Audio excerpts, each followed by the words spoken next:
How's it going, guys? I am back, and I was wondering what y'all were wanting to do. Today we're just gonna be chatting, chilling, and watching YouTube videos. We might even do some karaoke too.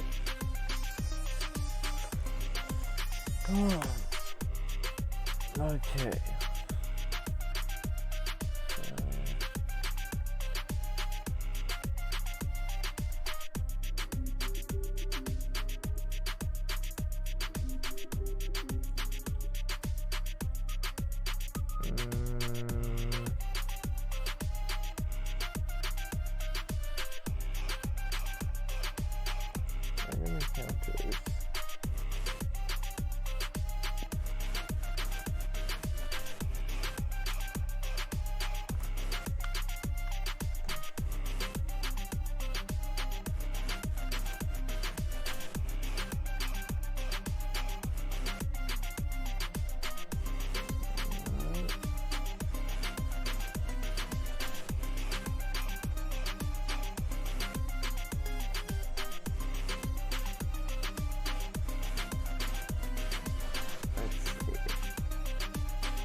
Alright, let's see, let's watch some random encounters. Yeah, I can use it.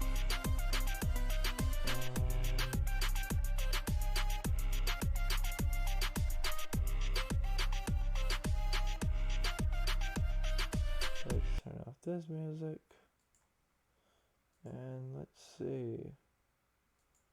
One of my favorite songs of theirs is Lost in the Woods. Alright. We all have our place, and we all support each other. We're all... At Centura College, we train men and women careers. Centura College, connecting communities. Be outside the woods, how about a new...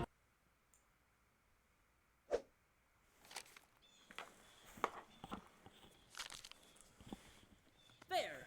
Alright, now to head home. Which is... that way? I'm lost! Actually, hold on. Let me see if I can get one of my friends on.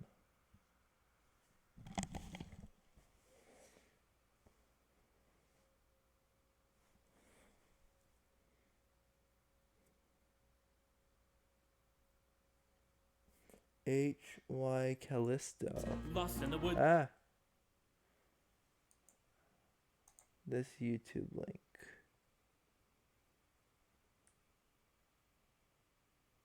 I'm clicking it. Okay. Holy cow, I clicked it too many times.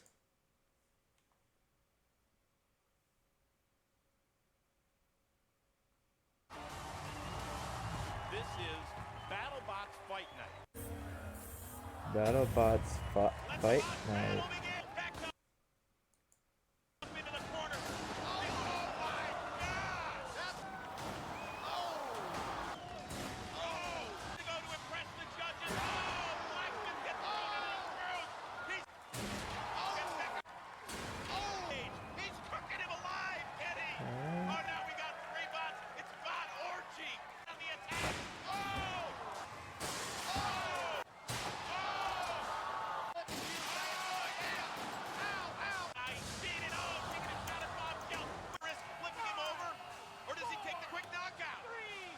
So there's robot fighting? That's an actual thing?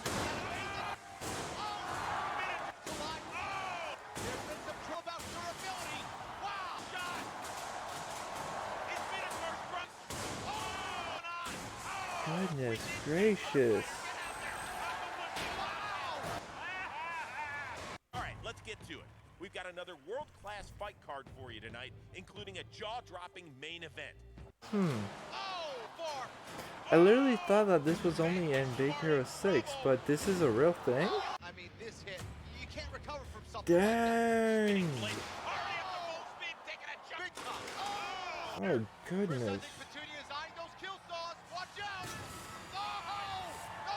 Ooh.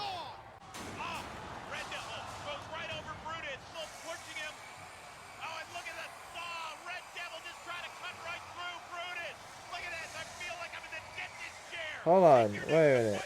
Will it actually cut through though? Yo, is that Captain America? Oh, it's Captain America ship.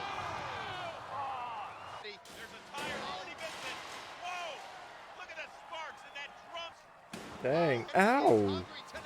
Why'd I say ow? It's an inanimate object. Oof.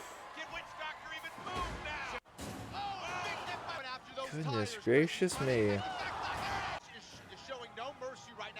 You know, the fact that there are things like this, I would probably actually enjoy watching this.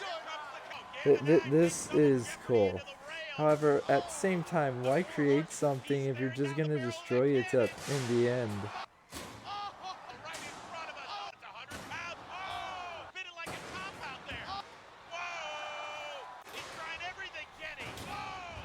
Oh, this is 26 minutes long. Wow. Well, I'm as much as I think that's cool, I would not watch it. And Easy Money is playing VR chat.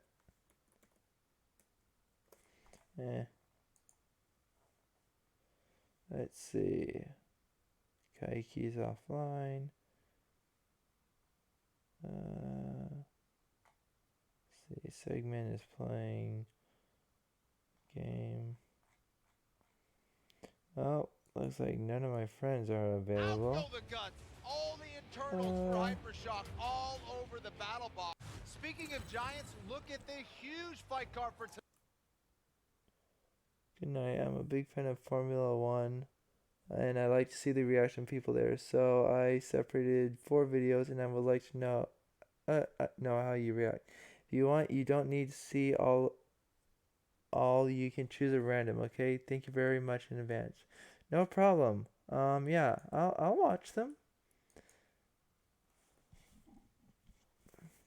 So Formula 1. F. Top 10 barrel rolls in Formula 1. E.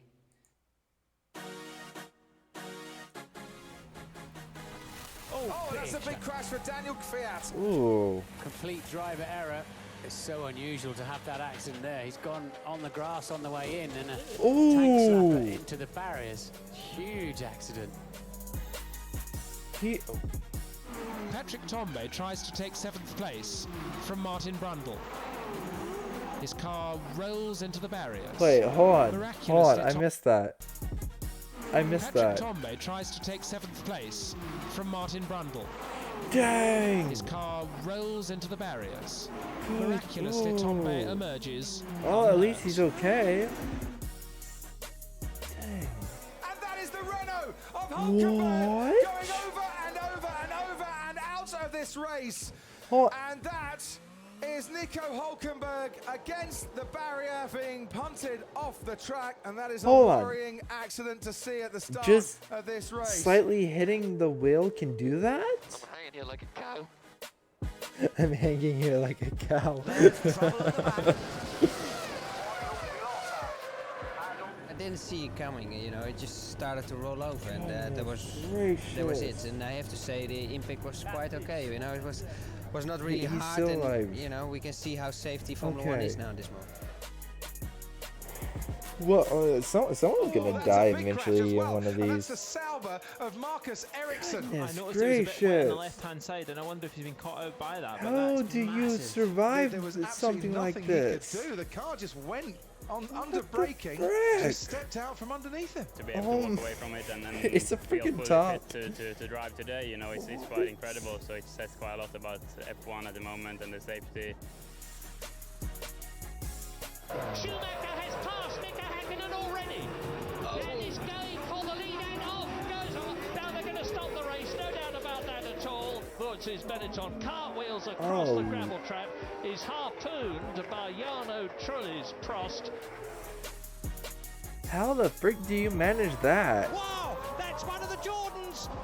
This is what we feared at this corner, and that looks very nasty indeed. At least miracle of miracles. At least he's still alive. Well nigh unbelievable. Martin Brundle gets out of the car, and he is seemingly all right. How do you... Montoya's going to tag the back of his teammate, put him into a spin. He collects Heidfeld. Heidfeld goes rolling. Button spins around. And Scott Speed gets caught up in the aftermath, actually tagging both McLarens. Dang, ow! Scott Speed for Toro Rosso goes half flying. I was never concerned about Heidfeld. I was pretty sure that he was going to walk right away from it because it was not such high speed. I was mostly concerned about where the other cars were going, and eventually they ended up going where I was, so that's why we crashed. Oh, De Cesaris sideways. De Cesaris on the grass. He's going over. Oh, De Cesaris, a major accident. And I think he's all right. He's getting out. Andrea De Cesaris getting out of the wrecked These things are well built. The car went sideways. At least you can survive an accident. And it was launched. Oh. That's a massive impact. And Gutierrez braked much earlier than he expected, or lifted off much earlier than he expected. I remember everything, unfortunately. You know, Ow. It will be nice to delete it. You see the sky, then you see the ground, you see the sky, and you know exactly where you are, and you keep moving. You want to stop. I saw a little space to go out, and I said I go out quickly. And my mom will watch TV, so I want to be out quite quickly and say that I'm okay. But it was quite a big one. Goodness gracious. Alright. I can definitely see why you like those. Let's randomly choose. Let's do the third one.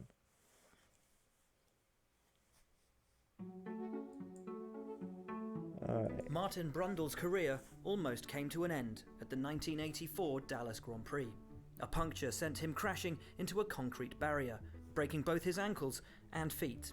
American surgeons were preparing to amputate, but legendary F1 doctor Professor Sid Watkins transferred Brundle to a London clinic, saving both his feet and his career. Brundle fought back and fulfilled a lengthy career, driving for the likes of Brabham, Benetton, McLaren and Jordan. Qualifying for the 2009 Hungarian Grand Prix saw a spring detach itself from the rear suspension of Rubens Barrichello's Brawn and hit Felipe Massa, who was travelling at 170 miles an hour. The metal spring knocked him unconscious and fractured his skull, ruling him out for the remainder of the 2009 season. Massa returned with Ferrari for 2010 and would remain in the sport for another 8 seasons. Gerhard Berger suffered a broken neck following a serious road accident in the winter of 1984, in which the Austrian was thrown through his car window, landing in a river. Remarkably, the car following at the time was occupied by 2 doctors, who diagnosed his broken neck and immediately gave him life-saving drugs from the boot of their car.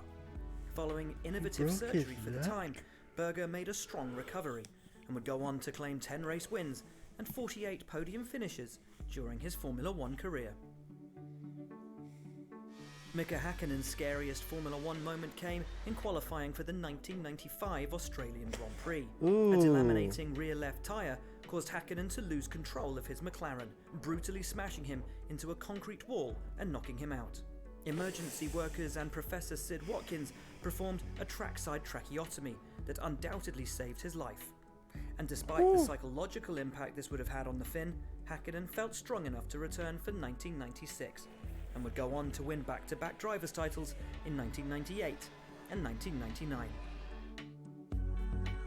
In the late 1980s, a young Johnny Herbert was gaining interest from F1's biggest teams as he worked his way through the lower formula.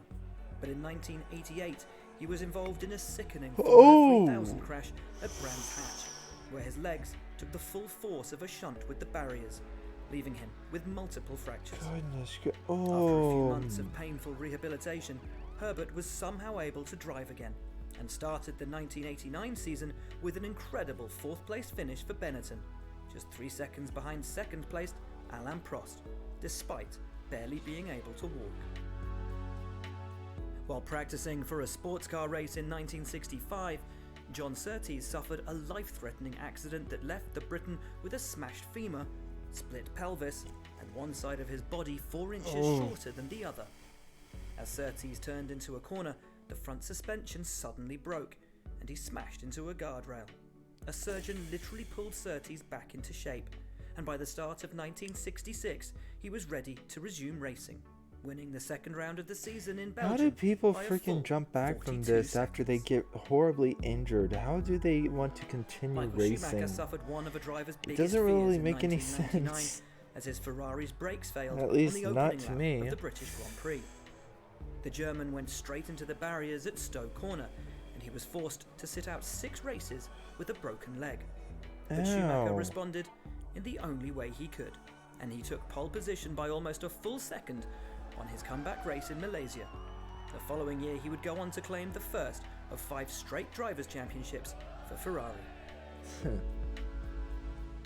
Ahead of the non-championship 1952 Grand Prix of Italy, Juan Manuel Fangio was travelling back from a road race in Northern Ireland and arrived at Monza just 30 minutes before the race started. The Argentine was visibly tired, and just 2 laps into the race clipped an inside curb and somersaulted off the circuit. His neck and back were broken, and his season was over. Returning to fitness in 1953, he took a race win, before claiming 4 straight championships from 1954 to 1957. Goodness, all of these people are jumping back from their injuries as if it didn't traumatize them or anything. After looking fast in pre-season testing, Robert Kubica suffered a serious crash in the 2011 Ronde d'Andorra rally, in which his right forearm was partially severed. It seemed his F1 career was over, but his hard work and determination to return was incredible. And in June 2017, 6 years after his accident, Robert was back behind the wheel of a Formula One car as he tested once again for Renault. And now, ready to compete once again, the Williams team have given him a full-time return for 2019, as Formula One welcomes back a true inspiration. Niki Lauda was engulfed in flames following a horrific incident at the Nürburgring in 1976. In tricky conditions, the Austrian's car twitched through a fast left-hander and speared right into the barriers, causing the Ferrari's fuel tank to rupture. Eventually pulled from his car, Lauda spent a month recovering in hospital, having his burns treated and lungs vacuumed. He missed the next 2 rounds, but incredibly returned to fight for the championship, still in considerable pain, at the Italian Grand Prix, and he finished an excellent 4th. Lauda would famously miss out on the title by just a single point to James Hunt, following his decision to retire the car in Fuji. But he won the grand prize for a 2nd time in 1977, and a 3rd in 1984. Truly, the sport's most incredible comeback story. Dang, okay. These guys are freaking legends. Alright. 2, 4, eeny, meeny, miny, moe, catch a tiger by his toe. My mom told me to pick the best one, and you are not it. Alright, so we'll do 4. When you pay extra for a turbocharged engine, you might feel the need to show it off. But if it comes standard, you might not. Come in now to your Volkswagen dealer and lease the sophisticated and capable 2019 Jetta S for just $159 a month. Alright. There's nothing like adversity to boost ingenuity. Tyrrell proved it several times, one of them in 1997 when they recycled old wings into mini wings in a desperate attempt to get more grip at high downforce tracks. They were ugly, but effective, even Ferrari ran them. But not everyone fell under the spell. A neat designer like Adrian Newey was having none of it for his elegant McLaren. Finally, the FIA deemed them illegal for being unsafe after the 1998 season. When one takes into consideration the efforts that were made by a team, of course it's disappointing, but We were one of the people who got some real advantage out of these side wings. I think, to be truthful about it, there was a impairing of vision from a driver's point of view in terms of what he could actually see. And if there is a question ever of safety, you have to side on the safety aspect. In late 2005, Renault developed a simple mechanical device fitted in the nose of the car that comprised a weight mounted in a spring. They named it a tuned mass damper, and it improved the car's performance by dampening out tyre bouncing frequencies throughout corners, and therefore keeping grip levels more consistent. Look how much the Ferrari vibrates over the curb. And here's the Renault going completely off track. As you can see, the car itself would stay almost flat, as the suspension absorbed the tyre bounce. For 2006, and with FIA approval, the French team also fitted the system in the rear of the car. Of course, other teams tried to copy it, but they didn't get nearly as much of a benefit. With the use of mass dampers growing, however, the FIA stepped in and outlawed them completely following the summer break. F1 engineers hate onboard cameras. They add weight to the cars and they affect its aerodynamic efficiency. Because of that, in 2014, Red Bull hid the camera in the car's nose, instead of using the mandatory camera mountings. But as you can see, actually as you can't see, the change was far from seamless. The rules say the mountings must not be located inside the carbon structure itself, but Adrian Newey's loophole was that the camera was in fact inside the non-structural vanity panel. The trick didn't work though, and they had to revert to the traditional solution after 5 races. McLaren, to be honest, I'm not really understanding much of this except that last part. Snorkel. Baptized the F-duct, it channeled airflow and allowed their car to go up to 6 miles faster on straights. How the system worked was both rudimentary and clever. A movable aerodynamic device wouldn't have passed the FIA regulations, but the F-duct found its way around the rules. It was up to the driver to activate the gadget, covering a hole in the cockpit with his left leg. Soon many teams copied the idea, but a few went too far. Ferrari opened the Pandora's box when everyone saw Fernando Alonso driving one-handed at the Spanish Grand Prix. When he operates your F-duct with his left hand, changes the brake balance with his right hand, how's he steering? I don't think with the feet, but he should steer with the hand that is available. But he doesn't have a hand available. I don't know. Maybe the car is too good at that. I don't know. But the car can drive itself. No, I would love to be. No. Let's say that he's really good driving on that. Nothing to say. It emerged that their system required the driver to cover a hole with his hand, and Ferrari weren't the only ones. Thus, teams agreed to ban the F-duct, both for safety and cost issues, ahead of the 2011 season. This journey through Formula One's astuteness couldn't overlook McLaren's famous rear brake pedal. It was F1 photographer Darren Heath who smartly discovered McLaren's trick.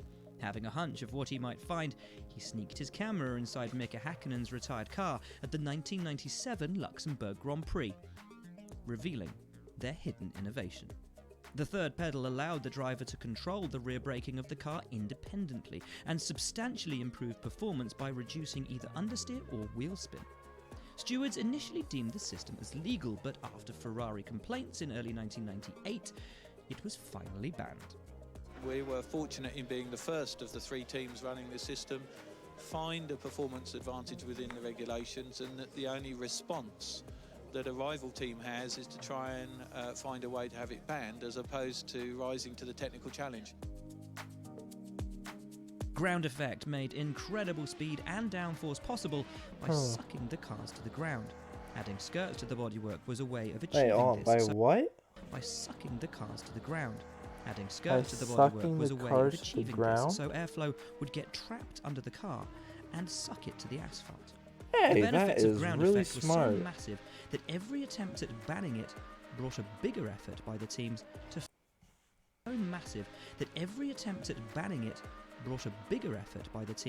find their way around it. Especially the one made by Lotus's genius designer Colin Chapman, who'd brought ground effect to Formula One in the first place. Well, for years, of course, we've all been concerned with the effect that air has when it flows over the car, and we've been trying to do our best to stop it flow under the car.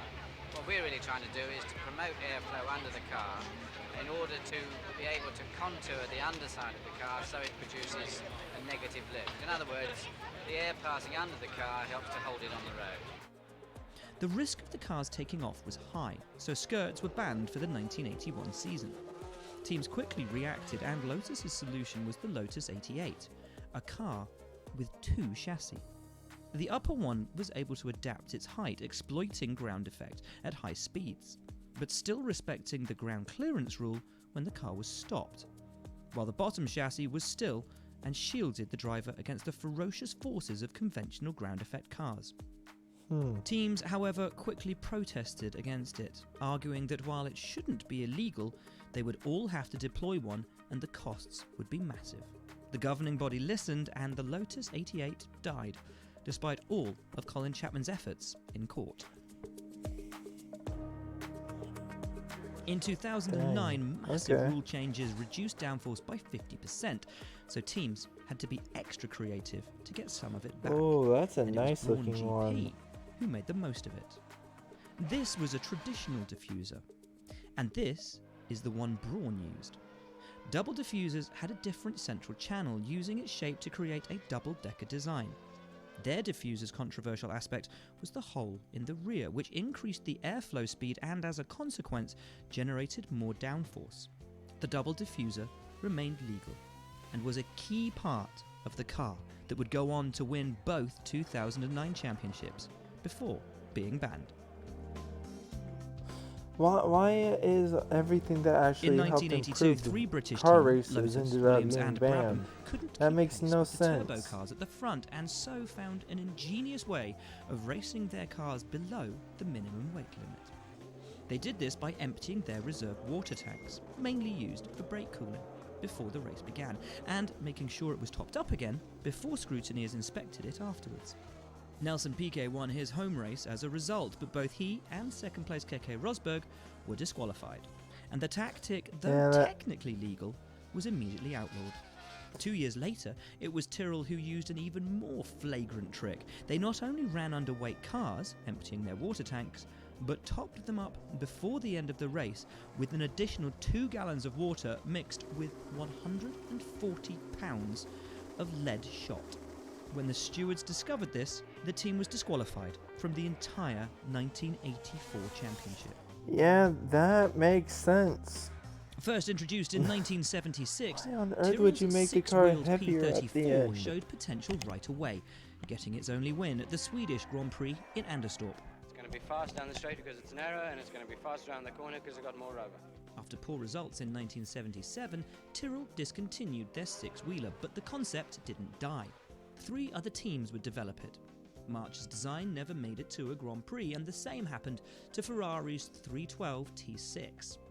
The idea then hibernated until 1982, when Williams tested another promising 6-wheeler. It didn't only provide more grip, but also extracted more potential of ground effect, with longer skirts that extended the bodywork closer to the ground. Unfortunately for Williams, both ground effect and 4-wheel drive were banned for the 1983 season, and all those promising designs went straight into the skip. Ban, ban, ban, ban, ban, The ban, same fate ban, would ban. befall the short-lived Goodness Brabham gracious. BT46B, better known as the fan car. Ooh, that Created looks cool. by genius designer Gordon Murray in 1978, it That won the looks only really Grand cool. Prix it ever raced in Sweden, with Niki Lauda at the wheel. The fan was a fresh way of making the most of ground effect, and Colin Chapman, of course, wasn't very happy. Rivals were both impressed and outraged, questioning its legality right away. After just one race, political pressure killed the fan car for good. Clever and cheeky solutions have come and gone through the years, but they will always be part of Formula One's identity. Wow.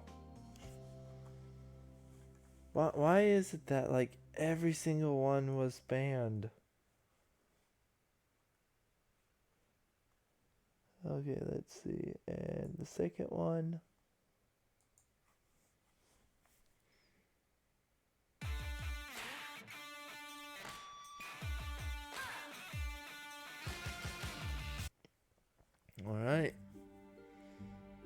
Top 10 Ayrton Senna gut-wrenching was on DNFs. another level in Monte Carlo in 1988, and on race day found himself 50 seconds clear of teammate Alain Prost with just 12 laps remaining.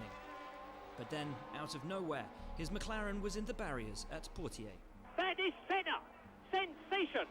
A comfortable victory had been thrown away, and Senna was left to rue how a dominant weekend had gone so wrong.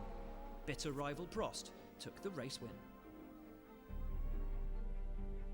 So it's At 5 the minutes. Nürburgring in 2005, Alright, Kimi Räikkönen risked it all for so victory and came anyone up just in short. chat, which Running so first, far but it seems nursing like a one badly person, if flat-spotted you tyre, want me to McLaren watch opted to keep and the react fin to out anything, rather than making or a like precautionary pit stop. just want me Then, to on watch, the final lap, please comment in the live chat and I will click on the plan link. had backfired, and Raikkonen's title rival Just make Fernando sure it's Alonso appropriate. had been gifted victory. Leading the race only one lap, only the last lap, is a much better feeling. Having retired from the lead in front of his home crowd 4 years before, Rubens Barrichello knew he had a strong chance in 2003 of making up for past heartbreak. History would, however, cruelly repeat itself on lap 47.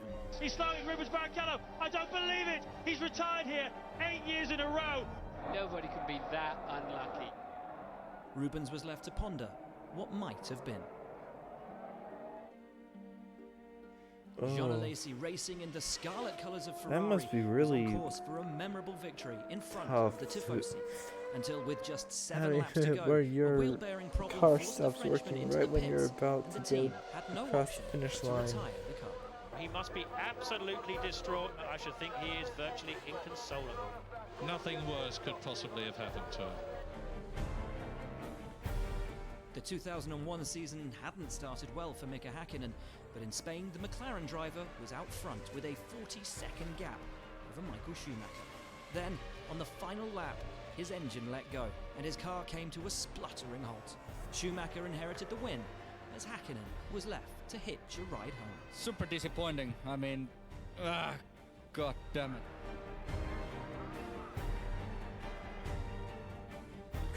During a hard-fought title battle with teammate Nico Rosberg, Lewis Hamilton comfortably led the 2016 Malaysian Grand Prix.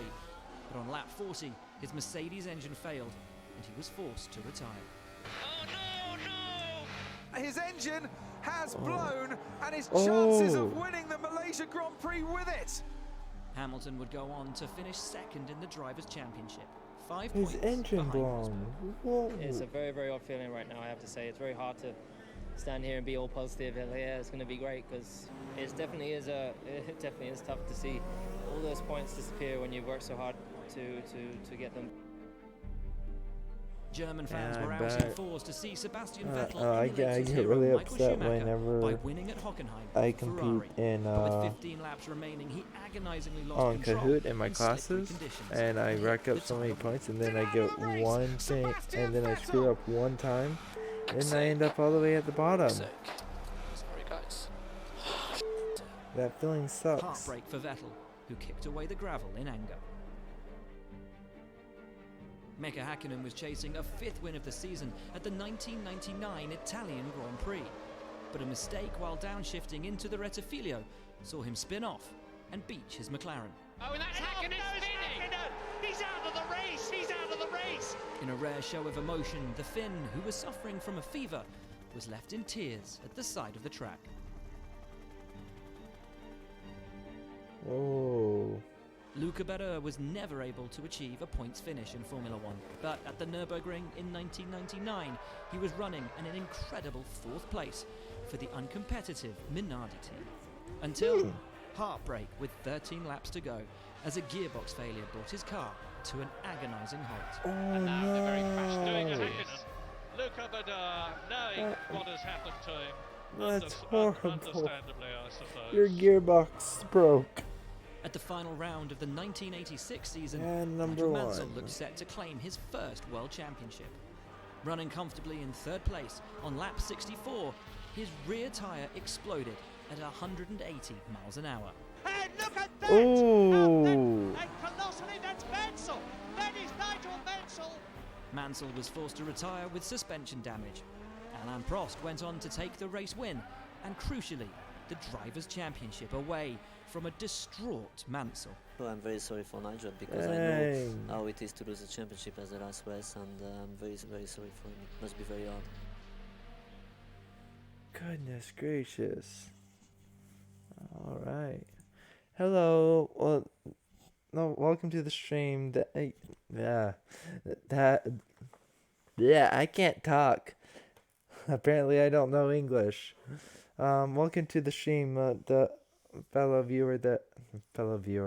viewer that just joined. If you want me to watch anything that you really enjoy, or just want to chat, or just want me to react to something, just let me know.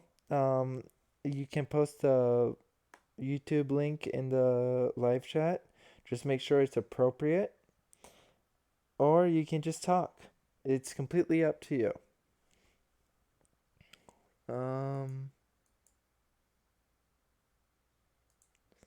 I will say though, this is currently one of my favorite songs. Can't find my way, I've got no reception. Where could I be? I'll head to the north, am I facing east? I don't have the slightest clue. Better turn around, start again, face the tree, and then figure out what I'm supposed to do. Where'd my poster go?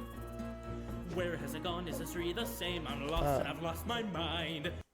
Oh. Y Kenneso, you're still here.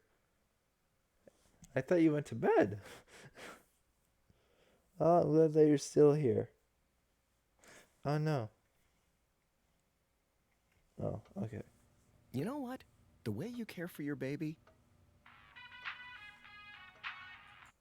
As Formula One reaches its 1000th World Championship race, we're taking a look at the drivers that hold the highest winning percentage in the sport. Excluding drivers that have raced fewer than 10 times, let's see who ranks where ahead of the landmark race. Between 2010 and 2013, Sebastian Vettel achieved 4 Drivers' Championships and 34 race victories with the Red Bull team, breaking all sorts You're of looking records forward in the process, to your course including that the starts record for tomorrow? most consecutive Course? Like racing course? wins achieved, with 9 What straight do you mean by victories course? in 2013. Since moving to Ferrari in 2015, he's collected an additional 13 wins and currently lies third on the all-time winners list with 52. Still going strong, Vettel will continue to add to that tally. Regarded by many as the greatest driver never to win the World Championship and one of the greatest racing drivers of all time, Sir Sterling Moss achieved 16 race wins from just 66 starts. So, winning with technology 5 different course. teams, Mercedes, Maserati, Van Wall, Cooper and Lotus. Moss won almost Are a you quarter so of the races you're in which he college? took part. Ayrton Senna had his career cut short in tragic circumstances at Imola in 1994. But during his 12 years in Formula One, the Brazilian maestro accumulated 41 race victories with Lotus and McLaren, achieving 3 world titles in the process. Wow. And becoming world champion That's in 1988, 1990 and 1991. A Impressive. remarkable career. Behind only Michael Schumacher, Lewis Hamilton and H.Y. Sebastian Callisto, Vettel on the I'm all-time guessing winners list, the Professor, Alain Prost, you reached the really top step like of the podium 51 racing times in a Formula lot One, because winning 4 that's world mostly the championships. videos you're giving Over me. a 13-year career, Did the you ever want to Frenchman be a won with racer? Renault, McLaren, Ferrari and Williams. Oh, hello, 4 welcome to the genuine stream. heavyweights of the sport. New viewer. So, if you want Racing to between 1965 and 1973, if you want me to react the to legendary any Jackie videos, Stewart won an you impressive can just 27 times from just 99 race count starts. them in the live A victory chat. record Just that make would sure it's stand for 14 appropriate. years. The Scott won in cars built by 4 Yeah, different that's the only rule. manufacturers. I am Brazilian. BRM, I think Matra, that in English March, there's no and specific Tyrrell, word for and he that, retired with but 3 it's world basically a championships and a win specialization percentage in a of certain area. 27.27%. The most decorated career in Formula One history belongs to 7-time world champion Michael Schumacher. And over the course of his 19-year career, he won an incredible 91 races. Had the German not returned for a winless 3 seasons with Mercedes before retiring for good in 2012, his win percentage would have placed him. So your dream was higher. to be a pilot, but you have no money. When Lewis Hamilton entered the sport in 2007, not many expected him to be winning races Ever and thought fighting of- for championships straight away. So wait a minute, do you Incredibly, the British currently driver live in has since Brazil won or races the US or in what? every Because if you season live in the of his US, Formula you One could career. technically And join he the now Air lies Force second behind only Michael Schumacher on the and learn how all-time to winners fly list there. with 74 victories and counting. During a 9-year career, the quiet champion Jim Clark collected 25 race wins from 72 race starts. Revered by his peers, Clark was a one-team man and spent all of his time in Formula One racing for Lotus, winning the Drivers' Championship in 1963 and 1965 before his untimely death in 1968.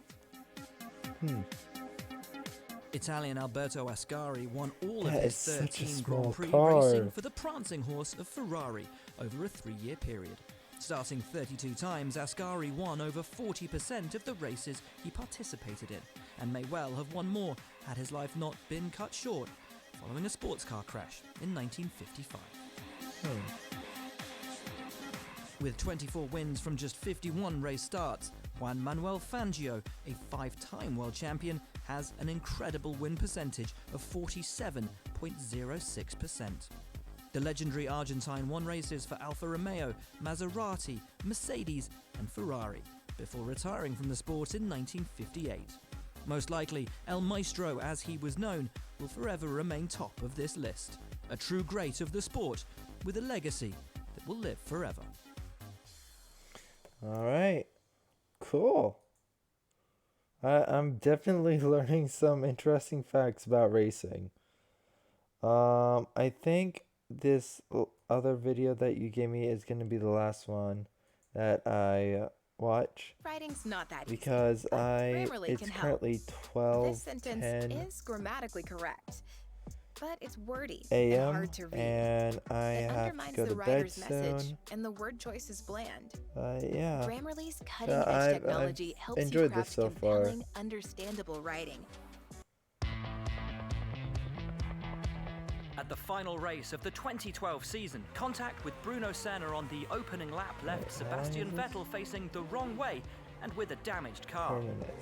A strong fight back to a P6 finish was enough to beat Fernando Alonso to the title by just 3 points. You're the triple world champion. You are the Triple world champion. An oil leak in qualifying left Rubens Barrichello only 18th on the grid for the 2000 German Grand Prix. On race day, though, the Brazilian put in the drive of his career in mixed conditions to seal a truly emotional first win in Formula One. Yesterday was such a bad day, and it can be good, so let's make it as simple as possible. And I couldn't believe my eyes. That's the most funniest outcry I've ever heard of Michael for Schumacher was winning. caught out in a wet-dry qualifying session for the 1995 Belgian Grand Prix, but mastered the changeable conditions to come back and take top spot on the podium. From 16th on the grid, did you really believe you could win this one? I knew it's going to be possible to drive certainly in the points and even probably on the rostrum, but to be first, no, I didn't believe this. Oh dang. A low-key Spraying qualifying people for with Fernando Alonso champagne left him or only whatever 11th they're on the grid spraying in with. Valencia, but the Spaniard would put in one of the I best don't races know of what his type of drinks illustrious they career use. to fight back with a series of overtakes. And when leader Sebastian Vettel retired, Alonso celebrated victory in style. Wow.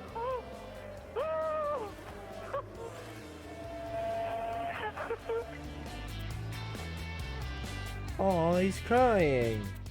John Watson started Dang, that's a lot of P22 at cars. Long Beach, but scythed his way That's through a the field, lot of taking cars. full advantage of That's a crashes lot ahead of and improved tyre Ooh, that's performance a lot on of race day damage. to reach the checkered flag Nah, first, kidding. ahead of his McLaren teammate. Niki Lauda.